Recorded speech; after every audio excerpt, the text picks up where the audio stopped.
Hi, welcome back to the channel. Manchester Marathon. Give you a quick recap. What happened on Sunday? Congratulations to everyone who finished the Manchester Marathon, the London Marathon, and the Blackpool Marathon in that heat. Credit to everyone for staying at it and hopefully getting the time you deserved on the day.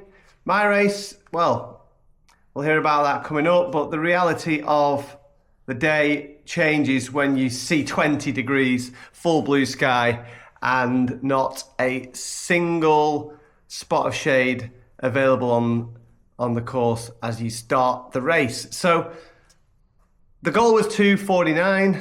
The training had gone well. I must admit, the training had gone really, really well. It's all good in hindsight to make references to where you'd like to go and what you'd like to do better. But 22 weeks of training, I had one rest day, 2,200 and something Ks worth of running, trained in 2 or 3 different countries, never missed. 2 weeks out before the taper, started to get a bit tired and sore in my Achilles. 9 days out, I got an Achilles and a nerve issue that flared up, leading me to have the weekend off.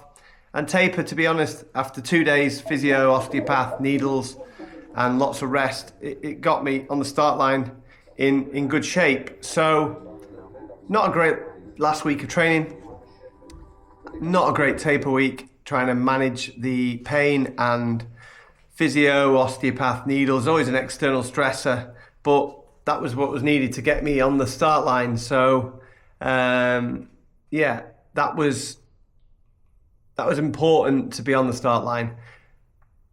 Big shout out to the Manchester Marathon people. I've done it 3 times now. The first time when I was doing Ironman, I went 3:29. Last year, I went 3:12. And as you will find out, there was a big improvement from the 3:12 this year. So the aim was 2:49.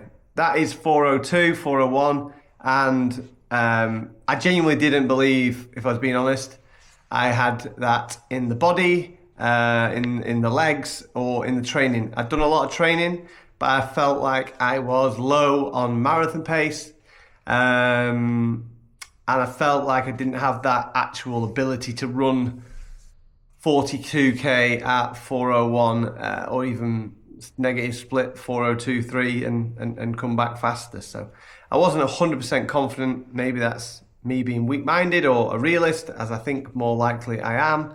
But I was prepared to race. I was fit as a fiddle in terms of getting on the start line, so there was no excuses available coming out of my mouth.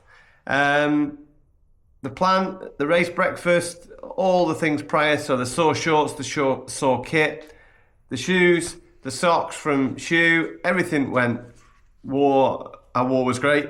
Absolutely felt comfortable. The day started at 9:10. The elites went off at 9 a.m. And I must say to Manchester Marathon again, before I get distracted again, they'd listened to the feedback on the bag drop. They'd listened to the course changes. Water was in bottles. The course was well supported, amazingly supported across Altrincham, Timperley, Sale, obviously Manchester. And I actually think they did an amazing job.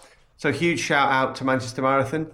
The finishing line straight seemed to go on forever, but they always do. But the finishing shoot through, get your bag from the HGVs and exit right via your medal and a t-shirt was superb. And I did the one last year when they were at Old Trafford and it seemed to snake round, and the bag drop was just the most painful 15 minutes to try to weave yourself around. The exit was just shocking through a gate. So credit to Manchester Marathon, well done. Feedback from me has been sent already. Brilliant. Anyone who's on the fence, the course is great, it's fast, it's fair, it's so well supported. Some of the crowds are 3, 4, 5 deep, and some of the railway bridges you cross are very narrow, a bit like Tour de France. So absolutely brilliant. Will I be back to Manchester? We'll wait and see. but I'm definitely saying the third one was the best event, the best course, and the best exit to get to your loved one after a 42k day. I cannot and could not fault it. So without any further, my day again started, as I said, at 9:10. I stayed over at the Hilton at the cricket ground.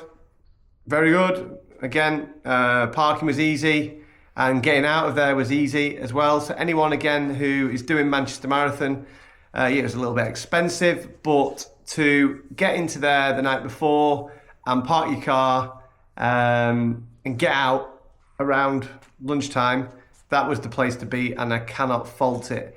Race breakfast, porridge, banana, honey. Had the fly carb, bicarb gel, so that was around 7 a.m. Sipped on Striker gel, Striker carb mix, 90 grams of that prior to the race. Made my way to the bag drop, again, majorly upgraded on last time outside Old Trafford football ground, Man United. So you go to the left, you leave your bag in the wave of the colour. Mine was red. And you walk to the start pen, they call you through. The first one was the pros and the white wave at 9, and then I was the red wave, and they chaperone you through, you walk round, and then you go into your area prior to the race. So yeah, absolutely beautiful day, full blue sky, not a cloud in the sky. Temperatures were to raise to between 18 and 20, if you believe it. I know it was hot, let's put it that way. It was definitely hot. So the race started with slightly downhill, and then you take a turn through Manchester and then work your way through. For me, again, I don't need to go through the course, it's not what I'm about. It's all on Strava, the Chippy Runner. You'll see the course has slightly been changed, and the hill, which is at Altrincham, comes a little bit earlier. Again, for me, a really good move. Like, to get it out, in and out the way at 19k was good, knowing that not hard. Listen, it's 300 meters. It's not a big hill that's going to ruin your day, but it's enough to make your legs stink. Let's put it that way. So once that was out the way, and then you get the amazing support, then pushing you down the hill as you recover and go through the half marathon point. So the plan for me was 2:49. That meant I'd have to pass halfway at 1:25, and then the aim was at 32k to give it some beans for the last 10k and come back with a negative split. So that'd be a 1:25, 1:24, and yeah, take the medal and run. That was the aim. So I actually went through the halfway point at 1:25.20. But that doesn't tell the whole story. The reality was the heat was on. There was packets, little slight bits of shade, and obviously, thankfully, the water stations were in bottles. So I would take a bottle, cool myself, and I'd take a bottle and drink, and then I'd keep the bottle in my pouch for when I felt like I either needed to drink or I needed to cool down again, which for April wasn't fundamentally the plan, but that was the plan for the day. So my best move, I'm going to say, was at halfway to realise that for me to go 1:29, I'd have to go all in. And to go all in, I risked a PB, I risked good for age, and I risked finishing the race with the time that I feel I deserved. With Chicago coming later in the year, it was time to be sensible, and that's what I did. So I kept the pace fair. I kept the pace with a 4:0 something, and I just kept taking cool legs, head, cool legs everywhere, physically the most I could with the first bottle. The second bottle of water I would drink, keep, and then cool for the second half of that little split between the next aid station. Gels, my amazing wife, who sadly had a hamstring, we think we may have a little strain or a pull, she couldn't do the race, so she was on the course. She kept popping up everywhere from metro stations, sides of the course. Unbelievable support and dedication, which I am for always grateful for. I got a bottle from her at 10k, so it went 5k for a gel, Morton 100. I then had a bottle which had 50 grams in. I then had another gel, Morton 160 this time. I then had a Striker gel, 50 gram. I then had another bottle from the wife, 50 grams, and then I had another Morton 160. I'll add all those up and put them on the screen somewhere here because I can't do it now. But I had enough. Carbs were not the issue. Legs were getting a bit heavy, around 25, 30k, but still ticking off 407, 408. And then it got to around 34, 35k. It was really getting hot, and I could see people around me starting to come back and start to struggle. So I just kept to the plan. I kept to the cooling strategy. I think that was the best thing I did. I realized on the day it was going to be the difference between starting to really suffer and pushing forward with the pace that I could maintain. So the pace went out to around 409, 412, but never really had a blow up. And people started coming back to me. I can only describe the last 10k or maybe 5k as a zombie apocalypse, to be honest. There was people strewn on the road, double cramps, people sadly on the sides of the road with the St. Anne John's ambulance, and the amazing support was looking after people as well.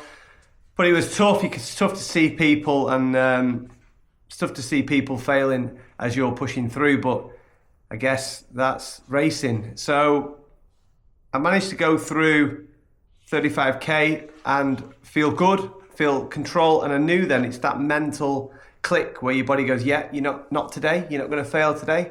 And I managed to push forward and complete that last 5k back under in the 4.0s, and I was quite proud of myself. I must admit that the carbs, the kit, the cooling, and the fitness allowed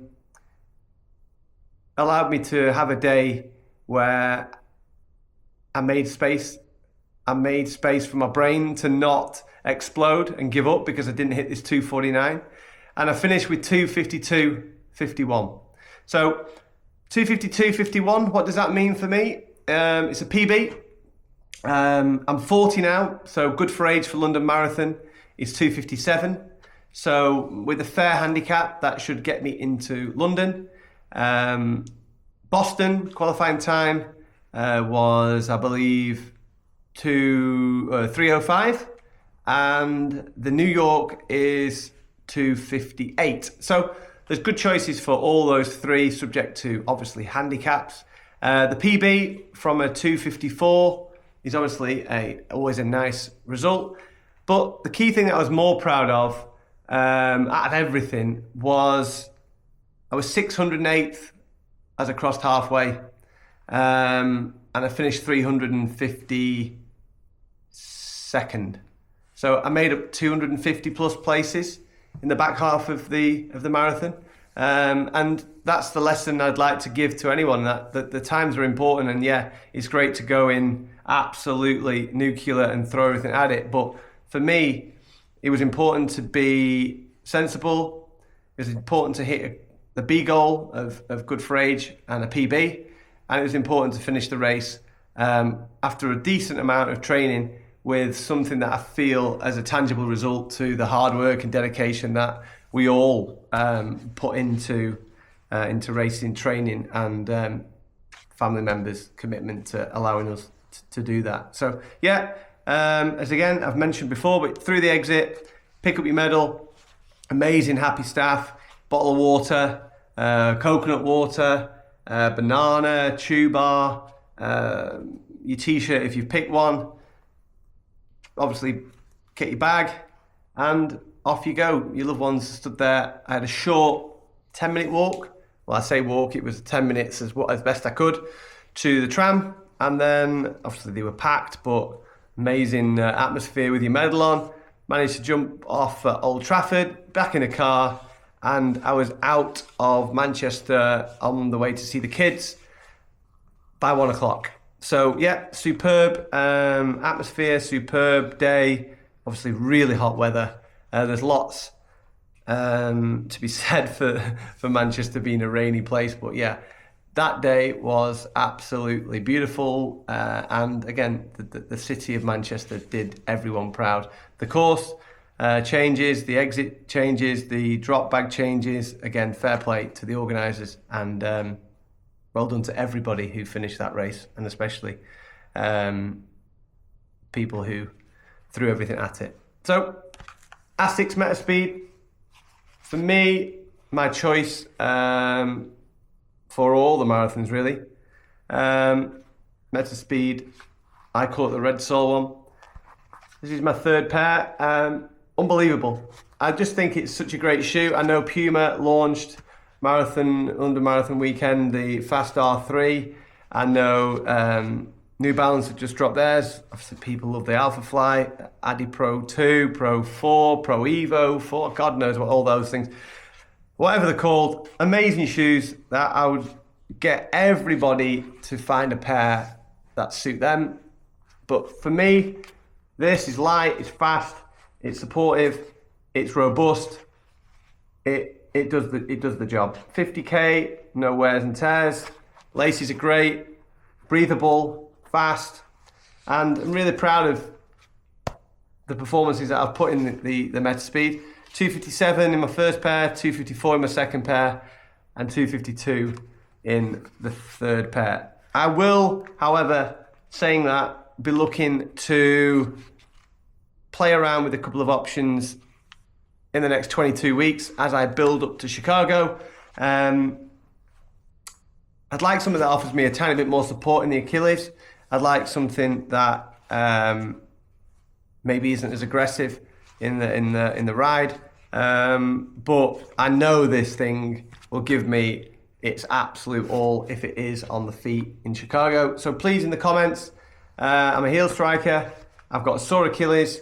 I'd like a carbon shoe, obviously, to provide me with as much propulsion as physically possible to chase this 249 goal.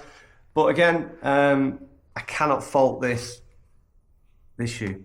ASICS Metaspeed Sky Edge. I think that's what it's called. I'm going to call it the red soled one. Sorry guys for the shoe enthusiasts. Unbelievable shoe, and I appreciate everything that ASICS have done to make this a robust. This thing's going to keep going and going and going. It's not going to quit after one marathon. So yeah, absolutely credit to it. Things that went well on the day. The Soar graphene vest was great. As I poured water on myself, it cooled me great. The Soar half tights, unbelievable, felt like absolute butter. The shoe socks to match these teal numbers, so comfortable. I don't care if they never ever sponsor me, but those things, everyone should get one pair in their life. They're thick, comfy, no blisters, no sores, nothing. Absolutely, credit to them, opulent, comfortable, all the adjectives that should be given,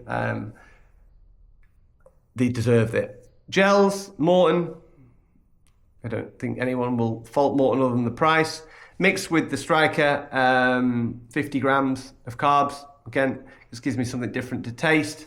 So yeah, that was good. Had the carb drink on the course. Again, difficult when no one's there supporting you, which will be the case for me in Chicago. So there may be a different plan for that. But yeah, nothing really didn't go to plan. I wore sunglasses. I had a headband instead of a hat, so I could get more water over my head. But yeah, I think going forward, I'd like to keep an Achilles that doesn't really get me down. So I've already spoken to Matt. I'm going to actually take this week off, which I've done so far quite well. It's going to cycle, walk and stay pretty active, but give my legs a week of no running. The plan I think does need to change. I do think that I struggle at 350, 355. That should be all day pace if you're going to try and go 249, and it's too close to the top of the thresholds for me. So I need to get faster, but when I do fast stuff, it pulls on and hurts my Achilles. So I'm in the chicken and egg situation, which is crap. I know that, but I need to get a healthy Achilles to allow me to do the speed stuff, and I just need to stay at it. I need to keep running. I need 2 sessions a week, a long run, and plenty of volume, and Again, it triggers people, but for me, I was 11 stone 10. I need to be closer to 11 stone. The guys and girls who are running sub 245, 230, for me, look a lot leaner than me, and that's something that I'll work on in the next 4 to 6 weeks before we get really into the serious block for Chicago. But yeah, no, looking at playing around the next 4 or 6 weeks, and then we'll get into a decent 16-week block for the 249 attempt in Chicago. So again, thanks for watching. Thanks for your comments. Strava is all there, the Chippy Runner. I will always get back to people on comments wherever you send me one. Yeah, the bonus and the highlight is definitely the 252, hopefully good for age, and a day where I race with my head. Thanks for watching. All the best with your training in this beautiful weather, and I'll see you again soon.